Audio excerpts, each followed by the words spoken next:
ይህን ነገር ያመጣልህ ያንተ ጸጋ ነው። ከቅንነት ስለሄድክ ከበጉነት ስለሄድክ እረዳለሁ ብለህ እጠቅማለሁ ብለህ ስለሄድክ አንተና እኛን የሚያገናኝ ምክንያት አድርጎ እግዚአብሔር በእውነት የፈጣሪ ልታመሰግነው ይገባል። በየትም አናገኝህም ነበር፣ አናውቅህም ነበር። ለአንተም ሲጠቅም ለእኛም የምጠቅመን ነገር ሊኖር ይችላል። እግዚአብሔር ስራው አይታወቅም። እውነቴን ነው። ደብረ ሊባኖስ ለምሳሌ የሰራውን ሰምተናል። አቡነ ተክለ ሃይማኖት ከዚያ ቦታ ላይ ሂደው 340 የጸለዩበት ቦታ ነው። ገና ሳይመሰረት የተነገራቸው ዋልድባ ነው። ያንተ ቦታ ደብረ ሊባኖስ ነው ተብሎ የተነገረላቸው ከዚያ ቦታ ነው። ከደብረ ዳሙ ወደ እዚያ ሄደው ከስውራኑ አባቶች ጋር ተገናኝተው ልጃችን ባርከን አንተ የተቀደስክን አሏቸው። አባቶች እኔ ከእናንተ ልባረክ ነው እንጂ እኔማ ምን አለ እናንተ በእግዚአብሔር በአምላካችሁ የመነኮሳችሁ በአምላካችሁ የተሰጣችሁ እስከ ዕለተ ሞት ድረስ ምጽአት እስከሚመጣ ድረስ እንዳትሞቱ የተሰጣችሁ እናንተ ልብ ተባርከው ሂድ ቦታ እዚያ ነው የተነገራቸው ቦታ ነው። ዋልድባ ቀላል ቦታ አይደለም። አሁንም እግዚአብሔር በጣም በጥሩ ሁኔታ ነው ያለው። ወደ 16 የሚሆኑ ዝጉሃን ያሉበት ነው። እነዚህ ስውራን ሌላ እነዚህ አይታዩም፣ ምን አይሉም። ያው አንዳንድ መነኮሳት በሱባኤ ገብተው እንደገና ደግሞ መንገድ ሲጠፋ መጥተው መርተው ይሰወራሉ። እና በዚህ መልኩ ነው ልጃችን በእውነቱ አባቶች ሳታጠፋ አጥፍቻለሁ በማለትህ ደስ አለ ደስ አለ። እንዲህ ያለ ልጅ አርአያ የሚሆን ልጅ በፍጹም ከቤቱ ነው የምንሄድ። ከቤቱ ሂደን መርቀን ባርከን ጸልየን አድነን ቦታህን አገርህ እንድትጠቅም ለዚህ ብለን ነው። አሁንም የአባቶች በረከት መጥቶልሃል። እግዚአብሔር አድሎሃል። ከቅንነት ስለተነሳህ አንተም ተናግረሃል። እኔም አውቀው ነገር የለ ከክፋት አይደለም አባቶች በምትለው አንጀታችን ሰበረን። አሁንም ይህን ነገር ማስተካከለው ከሆነ መቁጠሪያ እየጣልን ገና በምህላ ልንጠይቅ መቤታችን ስላድኖ አውጥተን ፍረጅ አንቺ ፈረጅ ብለን አንተውም። ምክንያቱም ታሪካችን ተቀብሯል። ይህ ሰውዬ ያስቀመጡት እርሱም ይሞታል እርሷም ትሞታለች፣ ያለበለዛ በሚዲያ ወጥቶ ይቅርታ ይጠይቅ፣ ያለበለዛ የማይጠይቅ ከሆነ መቋሚያ ዘቅዝቀን መቁጠሪያ እየጣልን የእመቤታችንን ስዕል አድህኖ አወጥተን እንራገማለን ያሉት። ይሞታል አሉ። እርሶ ገዳይ አይደሉም፣ እርሶ ማዳንም አይችሉም። እንደሚታወቀው መጽሐፍ የሚለን እግዚአብሔር ይገላል፣ እግዚአብሔር ያድናል፣ እግዚአብሔር ወደ ሲኦል ያወርዳል፣ እግዚአብሔር ያወጣል፣ እግዚአብሔር ባለጸጋ ያደርጋል፣ እግዚአብሔር ያድህያል ተብሎ ተጽፏል። ሆኖም ግን አንድ አባት እኚህ ሰውዬ መነኩሴም አይመስሉኝም ያደረጉት ቆብ ሳይ እኛም ሁላችንም በገዳም ያደግነው ገና ወደ ቆቡ ለመሄድ አመክሮ ላይ ያሉ አባት ይመስሉኛል። በዚህ ጊዜ ደግሞ አብዝተው የሚጸልዩበት አብዝተው ትሩፋት የሚያደርጉበት ለአባቶቻቸው የሚታዘዙበት ዘመን ጊዜ እንጂ ሚዲያ ላይ ወጥተው እንዲህ ርግማን የሚያስተላልፉበት ጊዜ አይደለም። እኛም የገዳም ልጆች እስከሆነን ድረስ ማለት ነው። እና ሆኖም ግን ይቅርታ ይጠይቅን ያሉት እሸቱ መለሰ የይቅርታ ሰው ነው። የሐዲስ ኪዳን ትክክለኛ ልጅ ነው። እልፍ ጊዜ ይቅርታ ይጠይቃል፣ ችግር የለበትም የዚህ ጉዳይ ማለት ነው።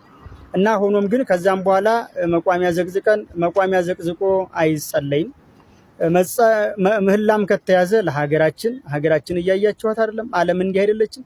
አባቶቻችን እውነት እናንተ ከዓለም ሲሄዳችሁት ድምፀ አራዊቱን ግርማ ሌሊቱን ጸባ አጋንንቱን እየታገላችሁ ያላችሁት የዓለምን ጫጫታ ላለመስማት አይደለም? እንደገና ሚዲያ ጠርታችሁ ሚዲያ ላይ ቀርባችሁ እንዲህ አይነት ነገር እስከ አባቶች ይጠበቃል? እናንተስ ጀምር የይቅርታ ሰዎች አይደላችሁ? እኛ ጌታችን ያስተማረን እኮ ለጠላቶቹ ነው የጸለየው አይደለም ለእንደ ኮሜዲ እንደ እሸቱ አይነት ብርቅዬ ቤተክርስቲያናችን ልጅ ቀርቶ አይደለም ለክፉ ሰዎች እንኳን ጌታችን ጸልዩ አባ እስራኤል ወሙስመ በዘኢያምሩ ይገብሩ። አባት ሆይ የሚያደርጉትን አያውቁምና ይቅር በላቸው አይደለም ያለው? ቅዱስ እስጢፋኖስ ለሚወጉት አይደለም የጸለየው? ቅዱሳንስ እነ ቅድስት ክርስቶስ ሰምራ ምንድን ያደረጉት? እና አቡነ ገብረ መንፈስ ቅዱስ እና አቡነ ተክለ ሃይማኖት እና አባ ሳሙኤል ዘዋልድባ ገድላቸው ምንድን ነው የሚለው? ለጠላቶቻቸው እንዲጸልዩ ነው። እኛም የተማርነው አባቶቻችን በጉባኤ ቤት እኮ በዚህ ወፈድፋደስ ቅዳሴ ማርያም ላይ ትርጓሜ ላይ ጸልዩ በእንተ ናቡከደነጾር ወበእንተ ብልጣሶር ወልዱ እሱ ሰላማ ለሀገር ከመሰላማ ለሀገር ይኩን ሰላመክሙ ነው። አያችሁ ለብልጣ ለናቡከደነጾር ጸልዩለት ለልዩም ጸልዩለት ተብሎ ነው። እንዲህ ነው አባቶች እኮ የሚጸልዩት እንዲጸልዩ ነው የታዘዘ ነው እንጂ ጌታችንን በወንጌል ጠላቶቻችሁን ውደዱ ነው። እሸቱ መለሰ ጠላት አይደለም፣ የቤተ ክርስቲያናችን ብርቅዬ ልጅ እና ለእርሱ ልትጸልዩለት ያስፈልጋል እንጂ ሚዲያ ላይ ወጣችሁ እንዲህ መፎከር እንዲህ ይሆናል አይገባም፣ ከናንተም አይጠበቅም። አባቶቻችን ቅዱሳን ስናያቸው ስራቸው በእግዚአብሔር ዘንድ ሲወደድ እግዚአብሔር ሲቀበለው ሰይጣን ይፈትናቸዋል፣ ቅርጹን እየቀያየረ ይፈትናቸዋል። አይተናል። አብርሃምን ፈተነው ይለናል። አብርሃም አርከ እግዚአብሔር አብርሃም ፍቁረ እግዚአብሔር ሲባል ፈተነው ሰይጣን። ኢዮብን ሰይጣን ከሰሰው። ሌሎቹንም ቅዱሳን አባቶቻችን ይከሳቸው የነበረው ቅርጹን እየቀያየረ ሰይጣን ነው። ወንድማችን ከዚህ የበለጠ መከራ ላይ ከዚህ የበለጠ ፈተና ሊገጥም 6.1 ሚሊዮን ዶላር ዶንኪ ቲዩብ ሰብስቧል። ለአሜሪካው ገዳም ኮሚሽን ነበረው፣ ሼር ነበረው፣ ተከፍሎታል። ዶንኪ ቲዩብ ብፁዕ አቡነ በርናባስ ሰቆጣ ከ10 ሚሊዮን ብር በላይ በአካውንት 31 በሬ አንድ መኪና ሙሉ እህልና ልብስ ሰቆጣ ድረስ መተን ስናደርስ ለዶንኪ ቲዩብ ከፍለዋል። ስንት ብር ከፍለው ይሆን? የኢትዮጵያ ቀይ መስቀል ማህበር ቦረና ላይ የ8 ሚሊዮን ብር እህል ስናከፋፍል ዶንኪ ቲዩብ ኮሚሽን ተከፍሎታል። የደብረ ሊባኖስ አባቶች ከ34 ሚሊዮን ብር በላይ እህል ተገዝቶ ለገዳሙ ሲገባ ለዶንኪ ቲዩብ ስንት ብር ከፍላችሁ ይሆን? ስንት ብር ኮሚሽን ከፍላችኋል? ለዶንኪ ቲዩብ የከፈላችሁት ነገር አለ? አካውንታችን ውስጥ ያስገባችሁት ገንዘብ አለ? እውነት ነው። ብፁዕ አቡነ ቀውስጦስ በተገኙበት ትልቅ የምሳ ግብዣ ተደርጎ ለኔና ለባለቤቴ ካባ ልብሳችሁናል፣ እውነቱን ወጥተው ካልተናገሩ መግለጫ ካልሰጡ በትክክል ኮሜዲያን እሸቱ ገንዘብ ተቀብሏል ማለት ነው። ማረጋገጫው እሱ ነው። ይሄንን ቪዲዮ ሪከርድ አድርጋችሁ ለሚመለከታቸው አድርሱልን። ሁለቱም ነው እንዲመታ የተፈለገው፣ ወንድማችን እሸቱም እንዲሁም የገዳማውያን ልዕልና። ወንድማችን እሸቱ ይቅርታ ከመጠየቅ ውጭ ምንም ሊያደርግ አይችልም። በእርግጠኝነት የምናገረው ደግሞ እሸቱን እጅግ በጣም እንወደዋለን። የሰራው ዘመን ተሻጋሪ ስራን ምንምና ማንም ሊፍቀው አይችልም። ወንድማችን አሁንም በቀደመ የታላቅ ወንድምነት ልዕልና እንድትቀጥል ገና በምህላ ልንጠይቅ መሬታችን ስላድኖ አውጥተን ፍረጅ አንቺ ፈረጅ ብለን አንተውም። ምክንያቱም ታሪካችን ተቀብሯል። ዛሬ የኛ አባቶች አንዳንድ ሰው እንኳን እዚህ አሁን አንድ ሰው ለምሳሌ ወጥቶ በዚህ በደባርቅ በዚያ በጎንደራ ባህር ዳር ሲገኝ የት ነው የመጡ አባ ዳልሻ ሴቶቹ ገዳም ነው የሚባል። ይሄን መልእክት ያስተላለፉት አባት ትልቅ ስህተት ወንጀልም ነው። ቃል በቃል ምንድነው የሚለው? ስለ ኮሜዲያን እሸቱና ስለ እመሆይዋ ነው የሚሉት። እኔ በአካል ነው ሳላውቃቸውም፣ ግን ኮሜዲያን እሸቱ በመጀመሪያ ገብቶ እንዲቀርጽ ገዳሙ ውስጥ ገብቶ እንዲቀርጽ እናንተ ባትፈቅዱለት፣ እናንተ ተቀብላችሁ ባታስተናግዱ ማንም ገብቶ ገዳም ሊቀርጽ አይችልም። ስለዚህ ስህተቱ የእናንተ ነው መጀመሪያ። ሁለተኛ ወደ ገዳም ገብቶ እንዲቀርጽ ፈቃድ ይዞ የሄደ ደግሞ የሊቀ ጳጳሱ ቲተር ያለበት ደብዳቤ ይዞ እንደሄደም በሚዲያ ላይ ተለጥፈዋል ደብዳቤው ማለት ነው። ሁለተኛ ስህተት የእናንተ ነው ይህን ማለት ነው። ዋናው መልእክት ግን ይህን ከተላለፈው በኋላ ይህን አጥፋልን፣ ይህን አድርግልን፣ አለበለዚያ ግን እሸቱ ይሞታል፣ እሙሄዋም ትከተሏለች፣ ትሞታለች፣ ሁለቱ ይሞታሉ። እሸቱ ከመሞትህ በፊት ግን ቪዲዮውን ብታስተካክል መልካም ነው። ካላስተካከልክ ደግሞ መቁጠሪያ ጥለን መቋሚያችንን ጥለን ድንግል ማርያም የመርገማችን ተባባሪ እናደርጋታለን የሚል መልእክት መተላለፉ እጅግ ስህተት ነው። ሁል ጊዜ በእውነት በምናኔ ዓለም የምትኖሩ አባቶች አሁን ሚዲያ ላይ ወጥተው የተናገሩት አባቶች ከኋላ ያሉና ብዙ ስውራን ብዙ የገዳሙ ብዙ አባቶች ስለሆኑ እነሱን ወክለው የብዙሃኑ ድምፅ ነው ብዬ እኔ በፍጹም አላምንም። እንደዚህ አይነት ዋልድባ ገዳም እናውቀዋለን። ዋልድባ የበረከት የቅድስና የምናኔ ስፍራ ነው እንጂ እዛ በምናኔ ዓለም ስም ገብተው የሚያሟርቱበት የሟርት ፈስ ያለበት ገዳም አይደለም። ይህን ስህተት ነው፣ መታረም አለበት። ብዙዎች ይህን በአስቸኳይ እንዲህ አይነት መልእክት ለገዳሙ ያስተላለፉት ይህን አባት ለመናንያኑ ህዝብ እንዲጠላቸው የዋልድባ አባቶች በህዝብ ዘንድ እንዲጠሉ ዋልድባ እንዲጠላ ዋልድባ ላይ አመለካከት ጥላቻ እንዲኖረው ህዝቡ በዋልድባ ላይ መጥፎ የሆነ የገዳይነት ወይ ደግሞ የሟርተኝነት ሜሴጅ ነው ያስተላለፉት ይህን አባት ማለት ነው። ትክክለኛ መነኮሳት ይሆን ደግሞ ከእሳቸው ጋር የነበሩ ብዙዎች እንዳሉ አይተናል በቪዲዮ። እነሱ እሳቸው ይህን ሲሳሳቱ እዛ የነበራቸው አባቶች እሳቸውን ባለማረማችሁ ባለማስተካከላችሁ እጅግ ያሳዝናል። እንዲህ አይነት መልእክት እንዲተላለፍ ባትፈቅዱ መልካም ነው። እናንተ በዚህ ባታስተላልፉት እኛም መልስ አንሰጥበትምና ይህን ቅዱስ ገዳም ለሀገራችን ለመላው ዓለም የሚጸልይ ብዙ ስውራን ያሉበት ብዙ ቅዱሳን ያፈራ የቅዱሳን ስፍራ መድኃኔ ዓለም ራሱ የመሰረተው ቅዱስ ስፍራ ነውና በዚህ መልክ ገጽታ ባይሰጠው መልካም ነው ባይ ነው። እኛ እናውቀዋለን ገዳሙ ቅዱስ ገዳም ነው። እዛ ያሉ አባቶችም እንደዚህ አይነት መልእክት ያስተላልፋሉ ብዬ እኔ አላስብም። እና በዚህ ሚዲያ ላይ ወጥተው ያስተላለፉት አባት እጅግ ስህተት ነው የተሳሳቱት። እሸቱ የሆነ ነገር ቢሆን ቢሞት ወይ ደግሞ ማይዋ ብትሞት ቪዲያችሁም አለ ድምጻችሁም አለ። አሁን እናንተ በገዳይነትም የሚያስጠይቃቸው ነገር ባታስተላልፉ መልካም ነው። ወንጀልም ነው። መንኩስናችሁ የማይወክል ገዳሙ የማይወክል ሌላ ገጽታ እንዲሰጠው ነው ያደረጋችሁና ትልቅ ስህተት ነው። በጊዜ በይቅርታ መታረም አለበት። ይህን የሚመለከታቸው አካላት ይህን በጊዜ መስተካከል አለበት። እንደዚህ አይነት መልእክት ሁለተኛም እንዳይተላለፍ ማለት ነው። አንደኛ ትልቁ ስህተታችሁ የቀረባችሁበት ሚዲያ መምረጥ ነበረባችሁ። እግረኛ ሚዲያም እንዲህ አይነት መልእክት ሲያስተላልፍ መቁረጥ ነበረበት። ህዝቡ በገዳሙ ላይ ጥርጣሬ እንዲኖረው ማድረጉ ይህን እያወቀ ማስተላለፍ አልነበረበትም። መጀመሪያ ሚዲያ መምረጥ አለባችሁ።